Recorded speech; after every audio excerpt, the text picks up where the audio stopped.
Untuk di video kali ini saya akan membahas dua hal ini ya, berdasarkan voting dan polling yang kemarin saya bikin. Dan untuk yang paling banyak suara adalah kedua hal ini ya, yaitu pertama adalah supaya lebah menghasilkan madu, dan yang kedua adalah supaya tidak disengat lebah ya. Jadi untuk di video kali ini saya akan coba bahas ya. Dan untuk pertama-tama ya saya akan coba bahas untuk supaya lebah itu bisa menghasilkan madu dulu ya. Nanti baru kita lanjut untuk membahas supaya tidak disengat lebah ya. Jadi kalau ngomongin supaya lebah itu menghasilkan madu ya, untuk hal yang pertama ya udah pasti ya, itu adalah sumber pakan atau sumber vegetasi yang ada di alam ya. Itu untuk hal yang pertama. Terus untuk hal yang keduanya itu adalah lebahnya itu sendiri ya. Jadi meskipun ya di alam itu banyak tanaman untuk vegetasi lebah ya, cuma kalau lebahnya itu sendiri nggak mau produktif ya, contohnya itu seperti sang ratu, itu udah nggak rajin bertelur, itu juga percuma saja. Jadi memang keduanya itu saling melengkapi. Untuk ratunya itu masih produktif dan sumber pakannya itu masih ada ya. Jadi dengan ratu yang masih produktif itu nanti akan ada regenerasi dari lebah-lebah pekerja yang baru ya. Dan koloni tentunya makin super, jadi bisa aktif ya untuk bervegetasi. Dan untuk sumber pakan yang ada di alam jika mencukupi ya, maka lebah yang kita budidaya ini atau yang kita ternak ini itu tentunya akan menghasilkan madu ya. Ditambah apalagi kalau lagi musimnya bermadu ya. Jika lebah lagi musim bermadu, itu biasanya sekitar 2 minggu sekali ya, itu bisa kita panen ya, kalau lagi musim madu banget. Atau paling telat biasanya 1 bulan sekali ya, itu udah bisa kita panen ya. Dan dalam waktu 1 tahun ya atau 12 bulan ya, biasanya kalau lagi musim madu ya, itu bisa sekitar 4 kali ya, 4 kali musim kita bisa panen sekitar 2 minggu sekali ya. Cuman itu kalau lagi musim bermadu ya, kalau lagi tidak musim bermadu ya mungkin biasanya yang kita alami itu dalam waktu 1 tahun itu ya, itu hanya panen kadang-kadang 2 kali atau 3 kali ya. Jadi memang seperti itu. Kalau kita memang mengandalkan hasil alam ya, benar-benar madu yang berkualitas dan madu murni ya dari nektar bunga ya, dan dari berbagai macam dari jenis tanaman bunga yang ada di alam ya. Jadi ya memang seperti itu, nggak bisa panen terus ya, terkecuali kalau lagi musimnya madu ya, seperti yang sudah saya jelaskan itu tadi. Jadi itu untuk hal yang pertama ya, supaya lebah itu bisa menghasilkan madu ya. Jadi pertama adalah dari bibit lebahnya juga ya. Terus kedua adalah tanaman yang ada di alam sekitar kita. Itu harus mencukupi ya. Jadi seperti itu. Dan di sini langsung ya kita coba lanjut aja ini ya, untuk membahas supaya tidak disengat lebah ya. Jadi ini berdasarkan pengalaman saya. Jadi di sini itu kita saling sharing aja. Saya berbagi pengalaman saya dalam saya ternak lebah atau bermain lebah ini ya. Jadi kalau ada salah-salahnya mohon dikoreksi, tinggalkan aja di kolom komentar ya. Atau mungkin teman-teman mempunyai pengalaman masing-masing ya, bisa di-sharingkan aja di kolom komentar di bawah ya. Bisa supaya teman-teman yang lain tentunya bisa saling sharing ya, dan mendapatkan informasi juga, saling berbagi ya pengalaman kita. Jadi langsung aja ya, kita mulai bahas ini ya, supaya tidak disengat lebah ya. Jadi ngomongin kalau tidak disengat lebah ya, itu sebetulnya udah nggak mungkin banget ya. Kalau kita memang mainnya lebah itu ya udah pasti disengat ya. Makanya di sini itu saya disclaimer dulu ya. Ini buat teman-teman pemula khususnya yang baru banget belajar ya, atau yang awam yang belum pernah main lebah ya.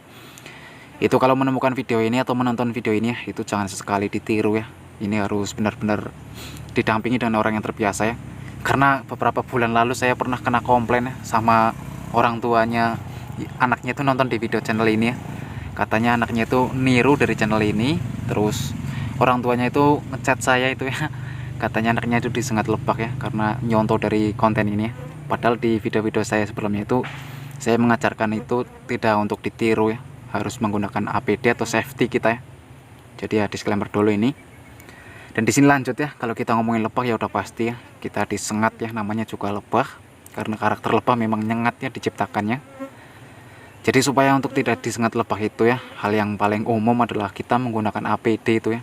Contohnya seperti baju tebal ya, jaket tebal dan celana tebal ya. Terus setelah itu kita bisa menggunakan tudung ya. Contohnya itu seperti yang saya pakai ini. Atau mungkin kalau teman-teman ingin lebih safety lagi ya, dan lebih proper, itu bisa menggunakan peralatan khusus ya untuk perlebahan. Dan nanti mungkin ya untuk produk-produknya saya akan smartkan di bawah video ini ya. Nanti teman-teman bisa cek dan bisa pilih aja produk mana yang teman-teman ingin beli itu ya. Jadi saya smartkan nanti ya linknya di bawah deskripsi ya, supaya teman-teman nanti bisa milih. Jadi untuk cara yang pertama adalah itu ya, kita harus menggunakan APD atau alat pelindung diri kita. yaitu supaya kita safety ya ketika bermain lebah, jadi supaya aman dari sengatnya. Terus untuk cara yang kedua ya, misalkan nih buat teman-teman yang mungkin malas ya menggunakan APD, itu kita bisa lakukan dengan cara pengasapan ya. Kadang-kadang kalau lebah yang karakternya lagi agresif, kita bisa kasih pengasapan dulu ya. Itu cukup menetralisir ya, jadi tidak terlalu agresif banget biasanya dengan kita melakukan pengasapan. Meskipun di channel ini kita jarangnya menggunakan pengasapan ya, karena saya rasa itu kasihan untuk lebah ya. Kadang-kadang kalau diasap malah lebahnya cenderung lebih bisa nggak nyaman dan kabur ya. Cuman ini juga cocok ya untuk mengantisipasi atau untuk mengurangi resiko lebah itu nyengat ya. Jadi untuk pertama adalah kita harus pakai APD atau safety. Kedua, kita bisa kasih pengasapan ya.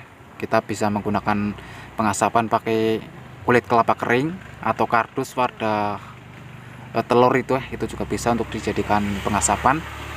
Atau mungkin kita bisa juga menggunakan alat ya, khusus untuk bikin asap ya. Nanti untuk produknya saya samarkan di bawah video juga ya. Jadi seperti itu ya. Terus untuk cara yang kedua supaya tidak disengat ya, ketika ingin berinteraksi dengan lebah, kita harus pintar-pintar membaca karakter lebah ya. Jadi untuk cara membaca karakter lebah adalah sebelum kita ingin mengeksekusi ya, atau ingin memanen madu, atau ingin mengecek ya, kita bukanya itu pelan-pelan ya, jangan bikin lebahnya itu kaget. Jadi usahakan bikin lebahnya itu tetap nyaman ya. Dan setelah itu ya, untuk cara megangnya itu kita harus pelan ya. Jadi kita raba dulu pelan-pelan sambil perkenalan ya. Jadi kalau dengan cara seperti itu biasanya itu lebah aman ya. Jadi kalau cara saya seperti itu ya, dan itu bisa diterapkan juga ya. Cuman ini disclaimer lagi buat teman-teman pemula sekali lagi ya, yang baru banget belajar, itu jangan sesekali ditiru ya. Usahakan harus didampingi dengan yang udah terbiasa. Atau kalau memang ingin mencoba banget ya, mungkin gak punya kenalan teman yang bisa main lebah mungkin ya, yaitu harus safety, kita harus pakai APD seperti sarung tangan dan baju tebal lah, terus celana tebal lah. Jadi seperti itu. Jadi insya Allah aman ya. Jadi memang bermain lebah ya resikonya udah pasti disengat ya. Namanya juga kita bermain lebah. Dan di sini sebetulnya masih ada beberapa lagi ya. Cuman ya poin pentingnya adalah itu ya. Untuk di video kali ini saya bahas hal itu dulu. Dan ini mudah-mudahan bisa bermanfaat juga ya. Mungkin buat teman-teman atau saudara-saudara kita, khususnya bagi para pemula yang baru banget belajar. Jadi kalau cara saya seperti itu ya. Dan ini mungkin juga buat teman-teman yang baru menemukan channel kami ini ya, yang buat belum subscribe, mungkin bisa di subscribe dulu ya, atau tinggalkan like-nya jika teman-teman suka, atau jika video ini bermanfaat ya, tinggalkan like dan juga komentar kalian di bawah supaya bisa saling sharing ya, dan kita saling berbagi pengalaman kita dalam bermain lebah atau ternak lebah madu ini ya, yaitu tentunya dari jenis lebah habis cerana ya, atau yang biasa kita sebut kalau di tempat kami itu adalah tawon unduan ya. Dan ini mungkin kurang lebihnya hanya seperti itu ya. Jadi untuk di video kali ini saya hanya membahas dua hal itu dulu, yaitu berdasarkan voting atau polling yang kemarin saya bikin ya. Jadi untuk suara yang paling banyak adalah kedua hal itu ya, yaitu supaya lebah menghasilkan madu dan supaya agar tidak disengat lebah ya. Dan ini sekali lagi jika ada kesalahan kata dari saya mohon maaf, dan buat yang belum paham bisa tinggalkan aja di kolom komentar di bawah ya. Dan ini sampai ketemu lagi di video-video kami berikutnya.